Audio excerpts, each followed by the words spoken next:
আসসালামু আলাইকুম। আজকে আমরা দেখব কেরানীগঞ্জের তালেপুর বেলনায় অবস্থিত বেলনা ইকো রিসোর্ট। মূলত এটি একটি ডে লং ট্যুরের জন্য রিসোর্ট। এছাড়া এখানে বাচ্চাদের জন্য খেলার জায়গা রয়েছে। প্রবেশ মূল্য 100 টাকা জনপ্রতি। আসুন দেখি ভেতরে কি আছে।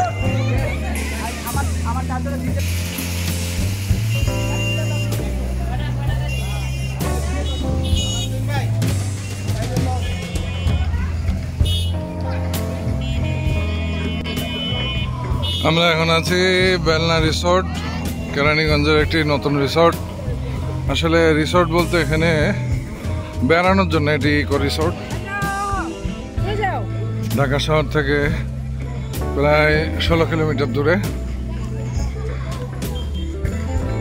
আটি ভাওয়াল পার হয়ে আর একটু সামনে আসলেই এই বেলনা রিসোর্ট, রাস্তার উপরে একদম।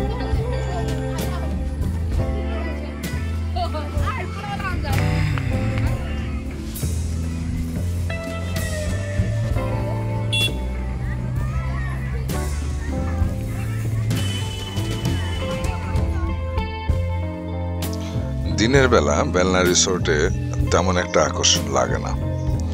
এমনি অন্যান্য ইকো রিসোর্টের মতো বা ইকো পার্কের মতো সাজানো, কালারফুল রাস্তা এবং খাওয়ার জায়গা, পাশেই রিসোর্ট বিল্ডিং 4 তলা, আর ছোট ছোট কটেজ করে দেওয়া, যে কটেজগুলোতে বসে খাওয়া যায়, সময় অতিবাহিত করা যায়।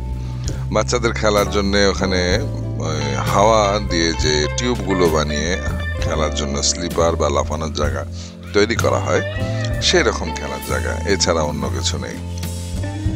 পাশে একটি বাবল গার্ডেন রয়েছে। বাবল গার্ডেনে মূলত গাছের মধ্যে লাইটিং করে একটু আকর্ষণীয় করার চেষ্টা করা হয়েছে। এখানে একটি ব্রিজ বানানো রয়েছে, ব্রিজের পাশে একটি খোলা মাঠও রয়েছে।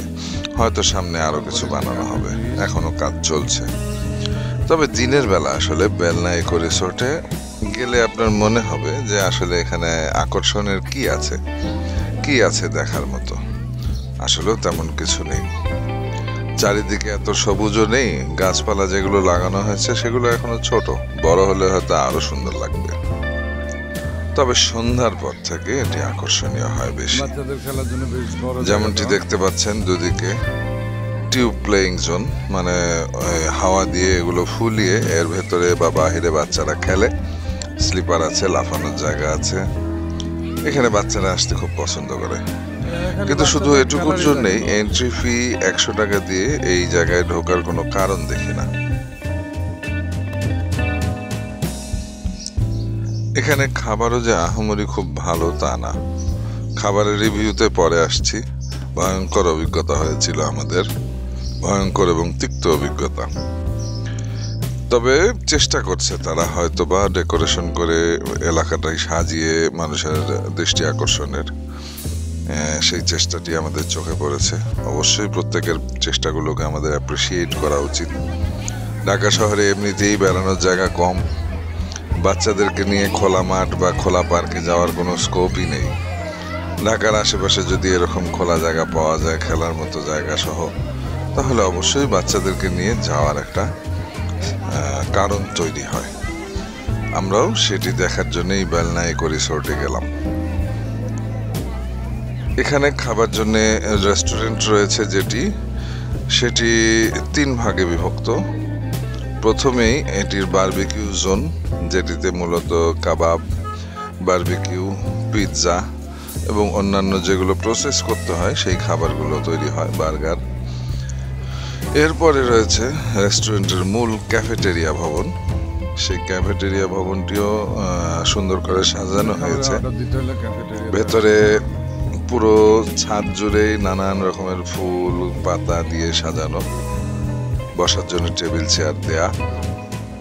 কাউন্টার পর্যন্ত যেতে যেতে আপনি এর ছাদের সৌন্দর্য অবলোকন করতে পারবেন।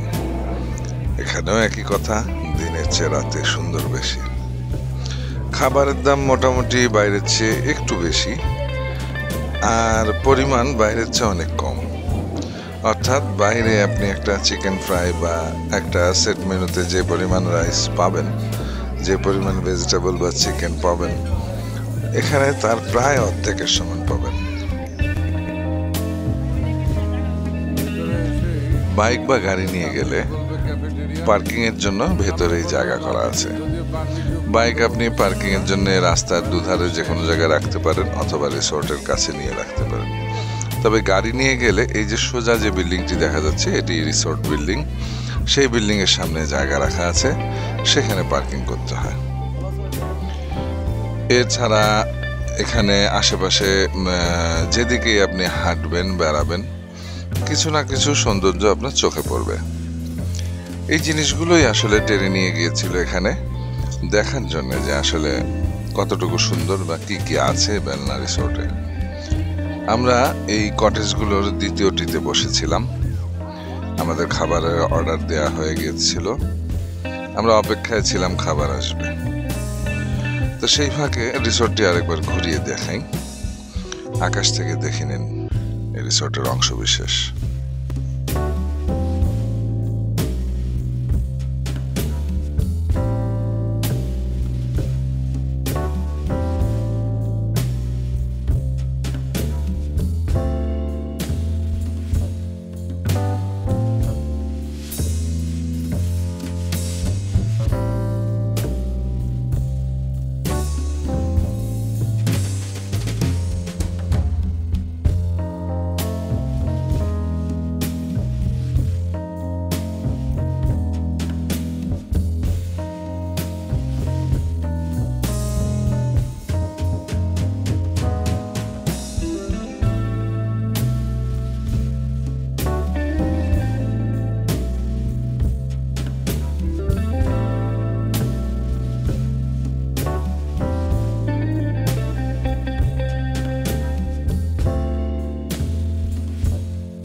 একদম নতুন হওয়ায় অনেকেই এই পার্কটি দেখতে আসছেন, তাই ছুটির দিনগুলোতে থাকে উপচে পড়া ভিড়। এই ভিড় ঠেলে আমরাও এগিয়ে গিয়েছি দেখার জন্য। পুরো পার্কটি ঘুরে দেখেছি ভালো মতো। যাই হোক, এখন আসি খাবারের রিভিউতে, খুব মন দিয়ে দেখবেন।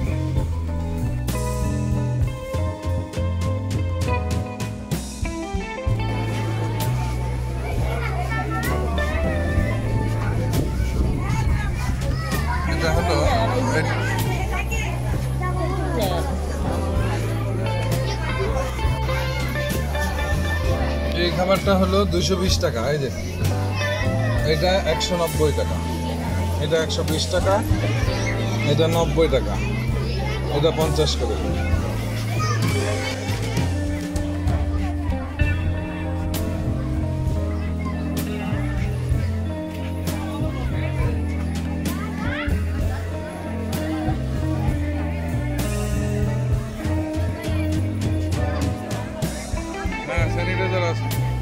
স্যানিটাইজার আছে, দিচ্ছি। কি খাবারের অবস্থা কি কেমন? ভালো না, একদম বেশি সাদা মাটা। দেখলে তো পরিমাণ খুব অল্প, খুবই অল্প পরিমাণ। এমনিতে বাটি দিয়ে সাধারণত রাইস দেওয়া হয় অন্যান্য জায়গায়, এখানে সম্ভবত ছোট কাপ দিয়ে দিছে, হাফ কাপ।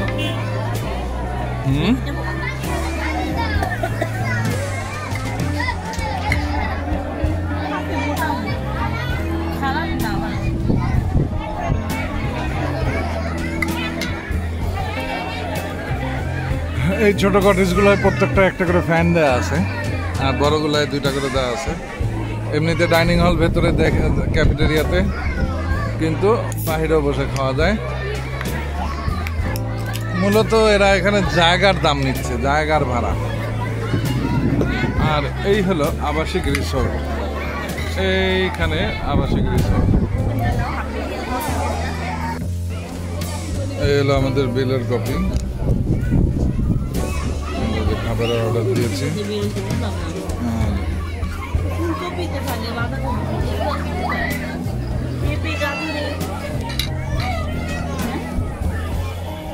এটাই বুঝতে চাচ্ছি।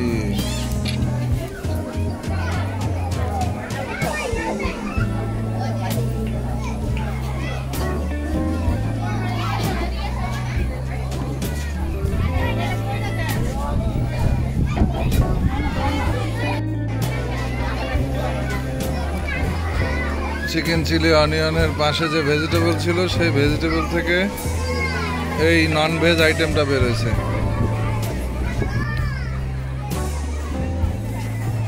এই বিষয়ে রিসোর্টের ম্যানেজারের দৃষ্টি আকর্ষণ করলে উনি এসে আমাদের কাছে জানতে চান যে আমরা কি চাই। আমি বললাম ভেজিটেবল বাদ দিয়ে আমাদের খাবারগুলো চেঞ্জ করে দেন এবং ভেজিটেবল দেওয়ার দরকার নেই, রাইসের সাথে চিকেন থাক আর চিকেন চিলি অনিয়ন দিতে পারেন। তারা সেটি দিয়েছিল। চিকেনের স্বাদ ভালো, ফ্রেঞ্চ ফ্রাইটাও তো ভালো।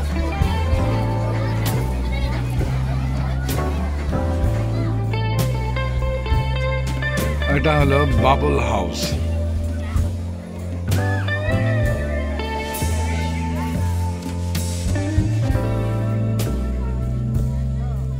মূলত বেলনা ইকো রিসোর্টের যে পরিমাণ প্রচারণা চালানো হয়েছে আর টিভি থেকে, অন্যান্য টিভি চ্যানেল থেকেও, আসলে মানুষকে এইভাবে ধোঁকা দেওয়াটা এক ধরনের অন্যায়।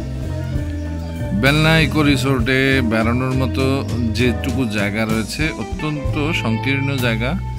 তারা খাবারের জায়গায় বেশি ব্যবহার করেছে, মাঝখান দিয়ে একটি রাস্তা রেখেছে।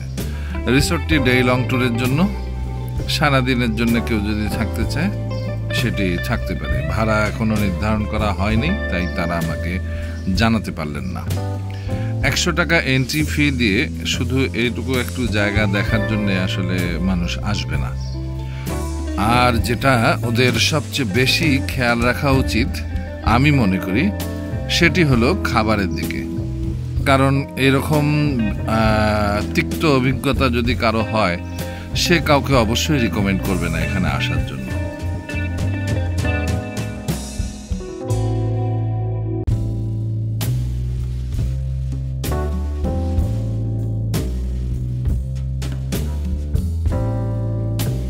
সত্যি কথা বলতে কি, এখানে 100 টাকা দিয়ে এন্ট্রি ফি দেওয়ার পর ভেতরে গিয়ে যা দেখা যায় বা যা পাওয়া যায় তা আসলে 100 টাকার মূল্যায়ন করে না।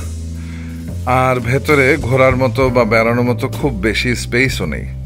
যতটুকু পেয়েছেন তারা বসার এবং খাওয়ার জায়গা তৈরি করতেই খরচ করে ফেলেছেন। বাচ্চাদের জন্য 4টে খেলার জায়গা দিয়ে একটি ব্রিজ বানিয়েই মানুষকে এভাবে আকর্ষণ করা যায় না। আসলে যদি এই বিষয়ে তারা নজর না দেন তাহলে খুব শীঘ্রই দর্শনার্থী হারাবে বেলনা। আর একটি বিষয় যেটি হলো মূল বিষয়, সেটি খাবারের দিকে খেয়াল রাখা। তো যাই হোক, আমরা বেলনা থেকে যাওয়ার সময় রাত হয়ে গিয়েছিল, তাই রাতের বেলনার রূপ দেখিয়ে আমরা চলে যাচ্ছি। ইনশাল্লাহ আগামীতে অন্য কোথাও দেখা হবে, নতুন কোনো জায়গায়, নতুন কোনোভাবে। ততদিনের জন্য আল্লাহ হাফেজ, আসসালামু আলাইকুম।